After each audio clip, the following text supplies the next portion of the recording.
J'ai passé 10 ans à souffrir avec un diagnostic d'endométriose, une longue errance médicale, des années où on m'a pris pour une folle. Du coup, je voulais raconter un peu mon histoire parce que je pense qu'elle peut parler à beaucoup de femmes. Alors moi, je m'appelle Émilie, j'ai 27 ans. J'ai souffert dès mes premières règles. Alors, faut savoir que j'ai été réglée assez tard. J'ai été réglée, je crois, vers mes 16 ans.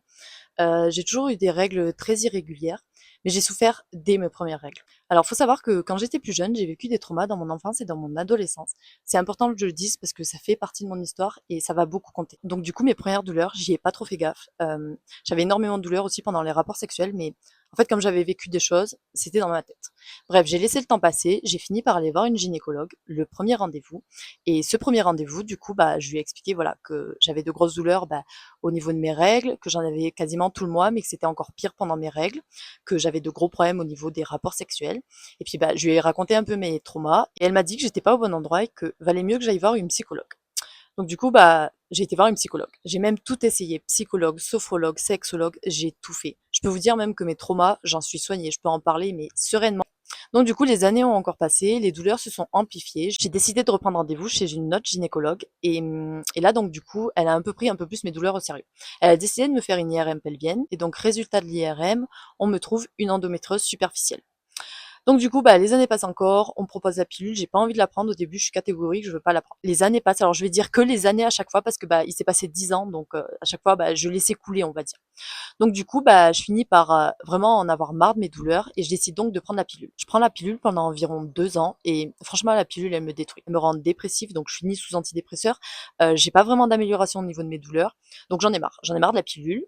L'année dernière, je travaille et j'arrive plus à travailler en fait. Je me retrouve en arrêt quasiment toutes les semaines. Je perds beaucoup d'argent. Mentalement, ça va plus. Donc, je décide de tout reprendre en main et de reprendre tous mes examens en main. Donc, du coup, avril 2025, je refais une IRM et je vais voir du coup une gynécologue qui est spécialisée dans l'endométriose. Donc, du coup, j'ai le résultat de mon IRM. On me trouve du coup une endométriose sous-péritonéale. Donc je vais voir cette gynécologue, bah, elle me confirme du coup le diagnostic endométriose profonde. Mon monde s'écroule et moi j'ai pas envie de rester comme ça. Je suis bah, au pire stade de l'endométriose, donc j'ai pas envie de rester comme ça. Quelques mois après, en juillet, ma mère tombe par hasard sur une publication Facebook sur un chirurgien de l'endométriose. Au début j'y crois pas trop, mais je finis par appeler, bref, je finis par avoir un rendez-vous avec lui en septembre. Je vais le voir et arrivé dans son cabinet, il me dit que, en fait, à ses yeux, c'est pas une endométriose, que j'ai quelque chose, mes douleurs sont réelles, mais que ce n'est pas une endométriose. Donc là, je vous explique même pas comment mon monde s'effondre. Moi, j'ai toujours vécu avec une endométriose. J'ai un chirurgien spécialiste dans l'endométriose devant moi qui me dit que c'est pas une endométriose. Bref, j'essaye de faire un résumé. Je ferai d'autres parties où j'explique un peu mieux mes rendez-vous, mais je fais un résumé de mon histoire. Donc du coup, il me propose deux choses. Soit je fais le test salivaire et ça me dit oui ou non si j'ai l'endométriose, soit sinon je fais une célioscopie exploratrice et là du coup, bah, s'il y a endométriose, il pourra me soigner. Donc du coup, bah, j'hésite pas une seconde, je veux faire la célioscopie exploratrice. Un mois après, du coup, je me fais opérer. Quand je me réveille de l'opération, du coup, je n'ai pas d'endométriose. J'attends mon docteur le lendemain. Donc le lendemain matin, il vient me voir et donc il m'explique qu'il n'y a pas d'endométriose, il n'y a aucun nodule d'endométriose, mais qu'à ses yeux, il a vu de la congestion pelvienne. Donc il me redirige du coup vers un radiologue. Donc j'ai eu rendez-vous avec un radiologue il y a 2 mois. Quand je suis arrivée du coup dans son cabinet, il a regardé du coup les images de ma célioscopie et il m'a confirmé du coup il y avait de la congestion pelvienne.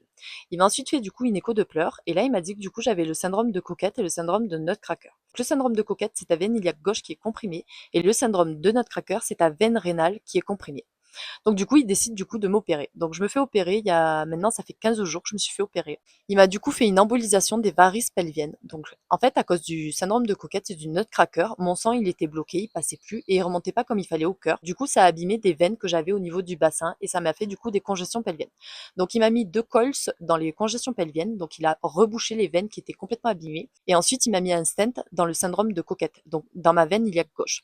Il n'a pas traité pour l'instant le nutcracker parce que il peut pas faire les deux en même temps, c'est trop à risque. L'après peut être trop à risque, trop à complications. Et il faut d'abord voir comment je réagis à la première opération, sachant que je peux peut-être être soignée en ayant juste le coquette de soigner. En fait, tout peut rentrer dans l'ordre. Après, c'est pas sûr, donc je verrai dans quelques mois bah, s'il doit du coup me traiter le syndrome de Nutcracker, si mes douleurs du coup ne sont pas totalement parties. Donc voilà en résumé à peu près de mon parcours gynécologique, mais du coup qui est devenu vasculaire, parce que du coup les maladies que j'ai sont des maladies vasculaires. Et en fait c'est vraiment là que je veux mettre un point, parce que je veux que les femmes comprennent que les douleurs pelviennes ne sont pas que des maladies gynécologiques. On dit beaucoup que enfin, toutes les femmes maintenant quasiment ont l'endométriose ou ont des maladies dans ce genre-là, mais moi je suis d'accord, vos douleurs elles sont réelles et ça, faut vraiment que vous sachiez que vos douleurs elles sont réelles, faut y croire, faut pas désespérer. Mais il n'y a pas que... Désolée, il y a une araignée qui est sous mon téléphone, je suis pas bien. Attendez. J'aime pas les araignées, moi je la tue, désolée. Excusez-moi, je reprends. Bref, du coup, je disais donc que, voilà, les filles, toutes les douleurs ne sont pas gynécologiques. Il y a tellement de maladies que personne ne parle. Moi, avant que je sache que j'ai cette maladie, j'en avais jamais entendu parler de ma vie. Donc voilà, si jamais les filles, vous avez des douleurs qui ne partent pas et que vous êtes sous pilule et que ça vous soulage pas, que vous avez d'énormes douleurs au niveau des jambes et du côté gauche, moi, je vous donnerais un conseil, rapprochez-vous d'un angiologue. Je pense que on n'en parle pas assez, mais il faut parler de toutes les maladies qui peuvent faire des douleurs aux femmes parce qu'il y a tellement de femmes qui souffrent et qui sont sans diagnostic ou comme moi avec une erreur de diagnostic parce que moi j'ai pas vécu une errance en fait, j'ai vraiment vécu une erreur de diagnostic et je trouve ça grave parce que pendant des années on m'a donné des pilules qui m'ont détruite. J'ai fini sous antidépresseurs à cause de ces pilules alors que j'avais pas d'endométriose et qu'il suffisait de me mettre un stent dans ma veine pour refaire circuler mon sang normalement. Donc voilà les filles, n'hésitez pas à me suivre, à laisser un petit pouce bleu. C'est ma première vidéo, je suis un peu gênée. J'ai déjà un peu commencé sur TikTok, mais voilà, si je peux réussir à parler aux femmes et que les femmes entendent qu'il y a plein de maladies et surtout que on se soutienne en fait parce que il y en a tellement qui nous jugent et qui pensent qu'on est folle, mais on n'est pas folle en fait, on souffre vraiment.